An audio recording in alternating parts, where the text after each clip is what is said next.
Et bonjour à tous, j'espère que vous allez bien.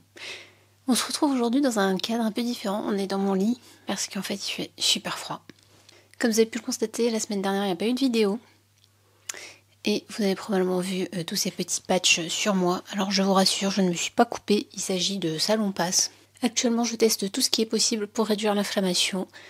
Donc faites comme si il n'y avait rien. Donc la semaine dernière il n'y a pas eu de vidéo parce que je dois vous avouer que j'ai pas de motivation en ce moment à tourner et j'ai pas beaucoup d'inspiration. En fait j'ai une liste longue comme le bras de sujets de vidéos mais j'ai pas envie de faire ça parce que ça me demande beaucoup trop de temps. Et d'ailleurs comme je vous en avais déjà parlé dans une autre vidéo, je pense qu'à un moment donné il va falloir que soit je simplifie mon processus de création sur YouTube ou alors il va falloir tout simplement que j'arrête YouTube pour un moment.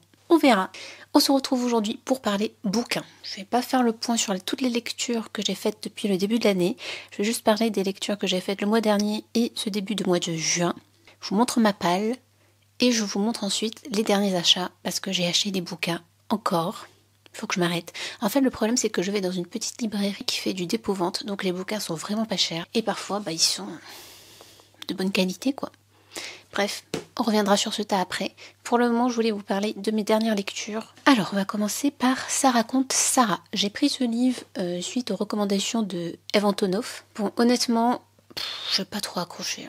La nana, elle m'a gavé du début à la fin. Moi, le thème de la passion amoureuse, la passion qui détruit, c'est pas trop ma came, que ça, c'est un peu ça. Après, si vous aimez ces thèmes, lisez-le. Mais moi, j'ai pas vraiment aimé. Next. J'ai lu Ta copie, donc c'est un manga que m'a prêté ma filleule. J'ai bien aimé, je trouvais que la fin était un peu rapide. De quoi ça parle ? Je vous lis rapidement la 4e de couverture. Ta copie est un petit extraterrestre arrivé tout droit de la planète Happy pour répandre la joie sur Terre, sauf que la première personne à lui tendre la main est Shizuka, une fillette au visage infiniment triste. Aussitôt, ta copie se donne pour mission de lui rendre le sourire à l'aide de ses fantastiques Happy Gadgets. Mais le petit alien est loin d'imaginer la noirceur de l'environnement dans lequel évolue l'écolière. L'innocence et la bonne volonté de ta copie vont peu à peu l'entraîner dans une situation inextricable jusqu'à ce que le pire se produise. Ce que j'aime bien là-dedans, c'est qu'on n'est pas sur du larmoyant pour du larmoyant. Donc au début, je pensais que c'était ça, je pensais qu'on allait s'apitoyer sur le sort de la petite Shizuka. Mais en fait, pas du tout. Il y a une espèce de revirement de situation à un moment que je trouve très intéressant. Mais le problème, c'est que je trouve que la fin est assez rapide en fait. Voilà, j'aurais aimé un 3e tome. Il n'y a que 2 tomes, très sympa à lire, je vous le conseille.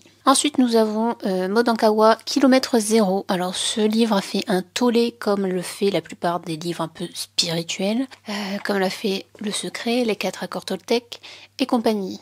Alors, c'est bien pour quelqu'un qui ne s'intéresse pas à ce sujet, d'avoir une première vision, une première approche de la spiritualité, mais au fond, moi j'ai pas appris grand chose.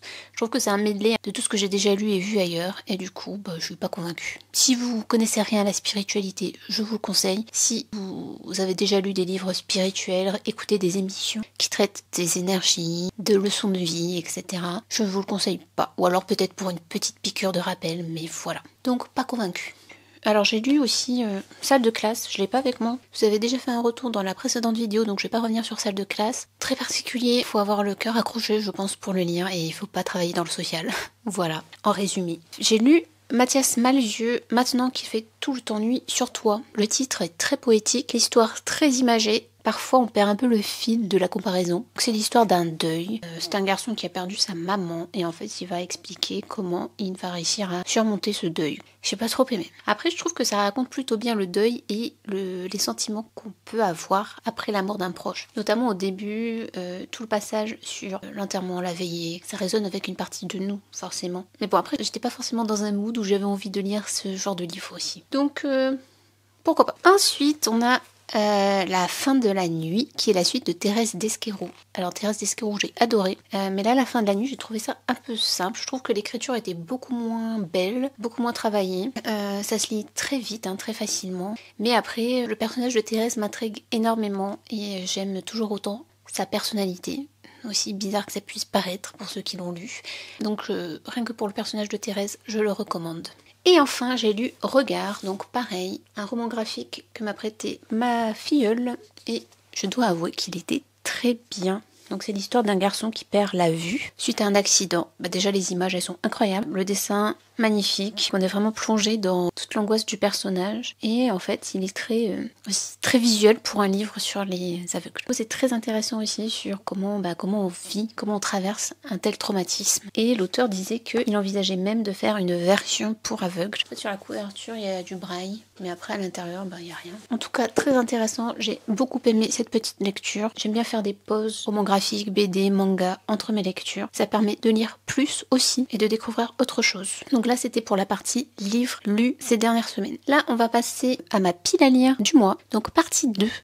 Alors ceux qui me suivent sur Instagram, vous avez dû la voir passer. Alors c'est pas mon Instagram artiste, c'est mon Instagram perso, que j'ai changé d'ailleurs. Avant il s'appelait #mavie, maintenant c'est #jolie. Donc je répertorie toutes mes lectures. Ceux qui sont abonnés à cette page, vous avez probablement vu ma pile à lire. J'ai rajouté 2 livres qui traînaient dans ma bibliothèque depuis un moment, parce qu'en fait c'est des livres que j'ai empruntés au boulot et que j'aimerais finir avant la fin de l'année scolaire. Donc là je suis actuellement sur La Nuit des Temps de René Barjavel. Donc rapidement, le résumé: à la tête d'une mission scientifique française en Antarctique, le docteur Simon ford la glace depuis ce qui semble une éternité jusqu'à ce son très faible. Après 2000 mètres sous la glace, quelque chose appelle. Dans l'euphorie générale, une expédition vers le centre de la Terre se met en place. Un livre de science-fiction, ils vont découvrir quelque chose sous la glace. Pour l'instant, je suis à même pas la moitié. Donc ils ont fait la découverte, mais après, qu'est-ce qui va se passer derrière? Je ne sais pas. Comme d'habitude, je trouve que les débuts avec Barjavel, c'est toujours un peu long, mais en même temps, c'est pour bien mettre en place toute la scène, toute l'intrigue, tous les personnages. Mais du coup, j'aime bien parce que ça crée vraiment toute une atmosphère un peu inquiétante.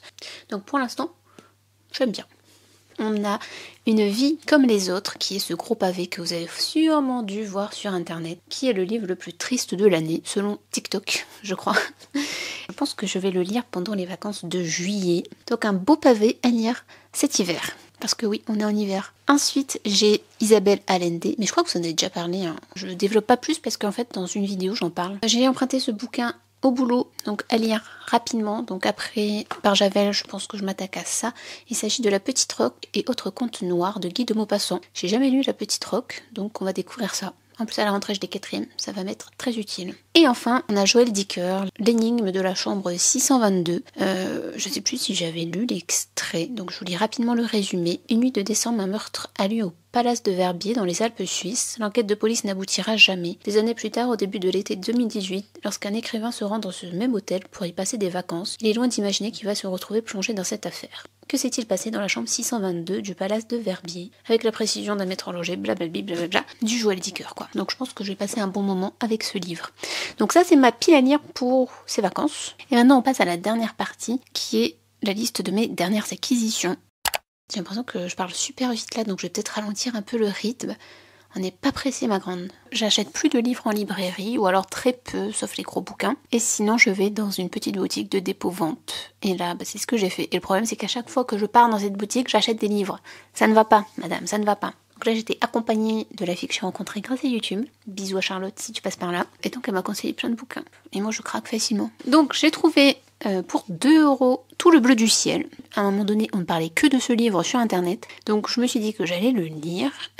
J'ai d'ailleurs regardé le film avant de lire le livre. J'ai pas été transcendée par le film. Mais je me dis que pour un bouquin de 800 pages, l'intrigue serait un peu plus développée que dans le film. Si vous avez lu ou vu Tout le bleu du ciel, dites-moi en commentaire si vous avez préféré le livre ou le film. Tiens, pour ceux qui ne connaissent pas l'histoire, c'est un jeune homme de 26 ans qui est condamné par un Alzheimer précoce et qui va décider de faire un tour de France, je crois, et qui cherche un compagnon de voyage. Alors moi, il faut savoir que le sujet de l'Alzheimer, c'est... Il y a des gens, ils ont peur de mourir. Il y a des gens, ils ont peur d'avoir un cancer. Ma pire peur, c'est d'avoir cette maladie un jour, en fait. Donc, c'est pour ça. Ça me touche un peu. Ensuite, j'ai craqué pour Station Eleven.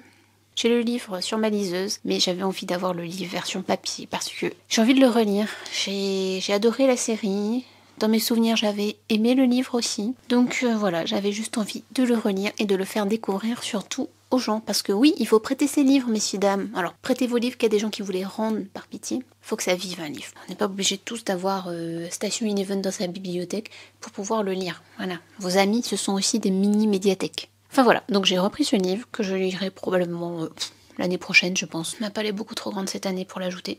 J'ai aussi pris Dino Buzzati, le cas, parce que je n'ai jamais lu Dino Buzzati, si ce n'est quelques extraits ici et là. En plus, regardez, il est tout neuf. Je sais pas qui s'en est débarrassé, mais merci monsieur madame. J'ai payé 3,50 €. Pour le résumé, ça donne: devenu avec le désert des Tartares un classique du XXe siècle, le K ouvre un recueil de 50 contes fantastiques où l'on retrouve tous les thèmes poignants et familiers de Dino Buzzati: la fuite des jours, la fatalité de notre condition de mortel, l'angoisse du néant, l'échec de toute vie, le mystère de la souffrance et du mal. Donc ces deux-là, ça va me servir aussi pour le boulot. J'aurais peut-être aimé le lire pendant les vacances du coup. À voir. Ensuite, on a, bon, je vais pas vous prononcer le nom de l'auteur, mais c'est Terre des oublis. Alors qu'elle rentre d'une journée en forêt, Mien, une jeune femme vietnamienne, se heurte à un attroupement. L'homme qu'elle avait épousé 14 ans auparavant et qu'on croyait mort en héros est revenu. Entre-temps, Mien s'est remariée avec un riche propriétaire terrien, Oan, qu'elle aime et avec qui elle a un enfant. Mais Bon, tous les Vietnamiens en PLS avec mon accent, mais Bon, le vétéran communiste, réclame sa femme. Sous la pression de la communauté, Mien retourne vivre avec son premier mari. Au fil d'une narration éblouissante, l'auteur plonge dans le passé de ces trois personnages, victimes d'une société pétrie de principes moraux et politiques, tout en évoquant avec bonheur la vie quotidienne de son pays, ses sons, ses odeurs, ses couleurs. Terre des oublis, roman de l'après-guerre du Vietnam, est un livre magistral. Je n'ai jamais lu d'auteur vietnamien. J'ai plein de livres en ce moment un peu historiques. Je ne sais pas si j'aime vraiment. Alors, à une époque, j'étais très fan de tous les livres post-Seconde Guerre mondiale. Là, honnêtement, je sais pas si j'ai envie de lire des livres historiques en vrai. En même temps, si c'est très bien écrit, je pense qu'on peut me faire lire tout et n'importe quoi. On peut me faire lire un livre sur la tapisserie. À partir du moment où c'est bien écrit, je vais aimer. Bref. Et ensuite, j'ai pris Hayashi Fumiko, Les yeux bruns. Juichi et Mineko, un couple sans enfants, se débattent dans les difficultés de la vie quotidienne. À la routine et au poids des années s'ajoutent les récriminations de Mineko et la lassitude de Juichi, qui finissent par creuser un fossé d'indifférence dans leur relation. Juichi s'éprend alors d'une collègue de bureau, jeune veuve, qui incarne à ses yeux le raffinement et la promesse d'une vie nouvelle. Écrivain féminin majeur de la littérature japonaise du XXe siècle, Hayashi Fumiko sait comme personne disséquer la vérité du sentiment amoureux. Donc voilà mes derniers achats. C'est tout. J'espère que cette petite vidéo vous aura plu. N'hésitez pas à me dire si vous avez lu un de ces livres ou si vous avez envie d'acheter un de ces livres. Je vous dis à bientôt, peut-être, pour une nouvelle vidéo. Bye!